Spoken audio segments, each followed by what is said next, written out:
Hi guys, I am here today to go over my planner favorite basics and show you the things that I think you need to kind of get started, or if you're looking like, what do I need to start to have the basic necessities? I'm going to give you some of my recommendations today.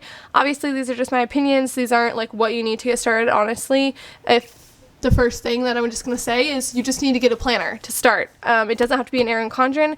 They have really affordable planners at Michael's and Target. Whenever my family members message me, which honestly this happens a lot, like family and friends on Facebook who see my shop, they ask me about planners and they're on a budget, I send them to Michael's, Hobby Lobby, or Target, and I tell them, you know, Michael's and Hobby Lobby, never buy anything full price, always use the coupon. Target has really affordable versions of a lot of things like the Day Designer and things like that. So honestly, step one, get a planner. It can be whatever you like. I love the Accordion. I highly recommend it. Linked down below. But if this isn't in your price range, they have dupes of this at all of the craft stores, even Joann's as well. So that's step one.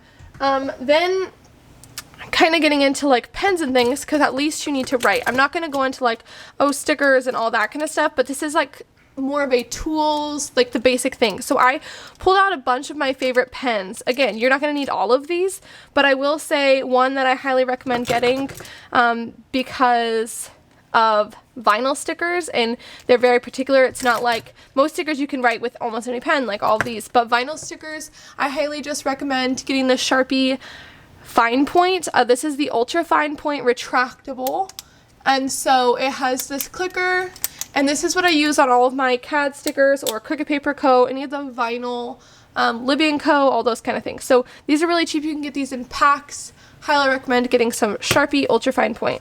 Then I like to have a white pen. This is the Uniball Signo Broad in white, and the reason for this is I like having it to write on black stickers. That look is really cool, along with, you know, giving more functionality to dark stickers. My favorite thing to use this pen for, sorry, we're getting out of focus, is when I use little road stickers and then I write on the road where we're going. So I recommend getting a white pen. This is my favorite, but there are more you can get out there. Then some of my favorite pens to actually write with. The one I use the most is definitely the Papermate Inkjoy Gel Pen, but a close second that I enjoy writing, I don't use this as much in videos, but for taking notes, writing things at work, all that, is the Energel Liquid Gel Ink from Pentel, and I usually like all my pens in 0.7. I have been getting some thinner ones, like this is a 05, and this is the Pilot G2 Classic. They also have this, they have, I think, most of these in blue as well, if you're more of a blue pen person. I am a black pen all the way. I don't enjoy that look, but that's your personal preference. This is another Uniball Signo, like the white one, but this is black, and this is a 207. And then I enjoy the Papermate flares. I kind of have to be in that mood. I prefer the flares more for writing in general, like if you're just taking notes, writing in your planner, and you're not using a lot of stickers. I think the Papermate flare looks really good. I use these for probably my favorites for writing on stickers, glossy or matte. Sometimes glossy, you have to give it a sec, but I think that's pretty normal all around with any pen you use. So those are my pen recommendations. And then as for tools and things, I have these 4 kind of things, and again, you might not need all these. It kind of depends on what you're using on your spreads. Are you using stickers? Are you using washi tape? Are you not using any of that? Then you probably wouldn't need these. So it kind of just depends. First thing that most of us have is just some type of ruler.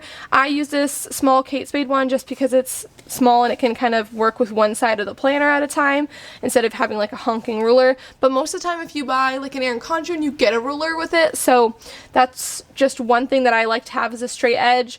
A lot of people tear washi with this. I'm not a pro at that. I don't know how people do that so seamlessly, but I just like mine for lining things up to be straight. So definitely recommend getting some type of ruler. And then undo, this one is from Hobby Lobby. It says that it was $10.99, but again, you can use a coupon. So I probably got this for, you know, $5 or $6. And this is sticker tape and label remover. So if you put something down, it's stuck to the page, you're gonna rip the page, you unscrew this cap, you squirt it out, it kind of goes onto this, and then you basically stick this under the sticker and you can scrape it up and it comes off really easily. I know that when you buy this online, and I might actually have that version, there's different versions of the undo, and some versions you can't buy in like California and Oregon and some of those states that have like, I guess, particular or like rules about chemicals. I don't really know the whole details of it, but there are different versions. This is the one I have and I feel like it works. I don't use it very much. You can see it's like right there when it's to the side, so I haven't used it very much, but when something's really stuck I do pull this out. Next thing that I probably use probably more than anything in my planner is this Tombow mono correction tape. You can get these in boxes of 10 or 12 I think on Amazon for like, I don't know, in the teens, 10 bucks, 12 bucks, something like that. They're not expensive, but you don't have to get this one. You can get any. They sell them at Staples, Walmart, wherever. But I use correction tape a lot if there's white stickers and you want to put something down. I use on my bottom washi for that reason, because I don't want like the lines to show through or that gross hexagon that they put in there. So I cover that kind of stuff up. And so yeah, I would highly recommend getting white out. Then I use these for small stickers, especially foiled small stickers like date dots and things. I think that these help a lot with placement. Sometimes I don't use them, but they are nice to have. These are the slant tip. I've seen people with like the really tiny needle point, but I would just recommend any type of tweezers. These are not used for any other reason besides my planner stuff. Then the last two things for like tools are these two cutting things. So this is the Fiskars Titanium Non-Stick Small Little Scissors. And I like these especially for cutting stickers and washi and things because of the non-stick. They don't get all gross from the sticky residue. And I think I got these at one of the craft stores a few years back, and I really like using them, especially for washi tape. Along with cutting washi tape, I have the splice tool. It has this little ceramic end that cuts things. I have not had to replace it the whole time I've had it. I don't use it super often because I'm still not great at it, but the whole idea from what I can tell is you can lay down washi, you can lay down this, and then you can cut on a string end basically. So that is another tool that I use for cutting washi or stickers.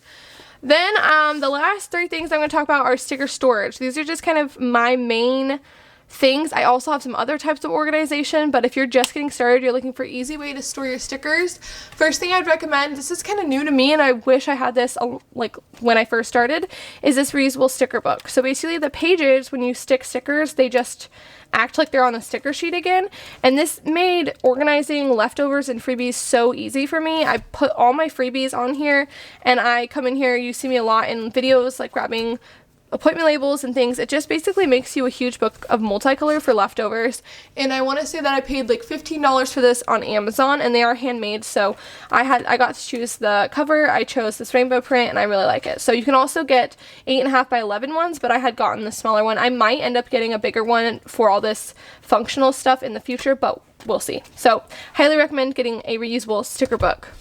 Then for single sheets and organizing characters and things like that, a lot of people have gone to the binder system, and I do like the binder system.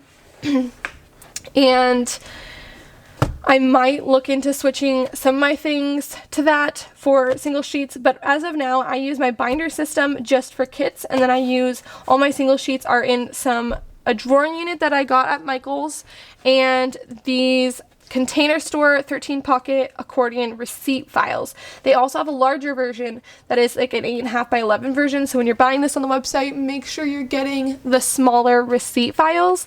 This is also how I stored the stickers for my shop, like my in-stock. And these, I believe, are like $6.99, $5.99. They're not that bad, and they do have storage sales every once in a while. They can go even lower than this. Most of the time when I've gotten mine, I think I've gotten them for $5 or less because they've gone on sale. So definitely check these out on the Container Store website. I don't have a Container Store near me, but if you spend, I want to say it's either $75 or $100 or more, they do give you free shipping. So accordion files are great for storing stickers. And the last thing I'll say about these is there are other accordions that you can get at Staples and stuff like that, but a lot of the time they have a bottom that's stuck together, so all you can do is kind of just do this. This one is an accordion one, so it can stand, and that's how I use mine. Is it is standing like this, stretched out, and then you have all of your sections. So this is a brand new one that I got a while back to kind of expand my collection because mine are getting pretty full. I need to change some of the categories. So that is the accordion file. And then the last thing, like I was talking about, is some type of binder, organization, or I don't know, some way that you can categorize your stickers. This is my kits, but like I said, you can do mini binders for single sheets, for kits, for this. But if you're buying stickers, I highly recommend getting your system of organization kind of figured out. Even if you only have a minimal amount of things, it will build over time, and you will start to kind of get stressed out and not be able to find your stuff if you don't have a proper organization for it. So these are my kind of planner basics, my planner faves. If you are looking for, oh, sorry, jar is done. If you are looking for these things, I will try to throw links in the description down below. These are the things that I think are necessary accessories, sorry, when you first start out. Obviously you don't need all the pens. You can look into them and choose your favorite, but I would recommend definitely getting some type of organization, something to cut your washi and stickers with, whether it be the splice or the scissors, a whiteout, a ruler, and some type of pen. This guy's kind of a splurge, but honestly, if you're somebody whose plans change a lot, or you're kind of not used to putting down stickers and you're putting them down crooked a lot, I would definitely recommend getting Undo as well. So these are my recommendations. I hope you guys check out the links down below, and I will see you next one. Bye guys.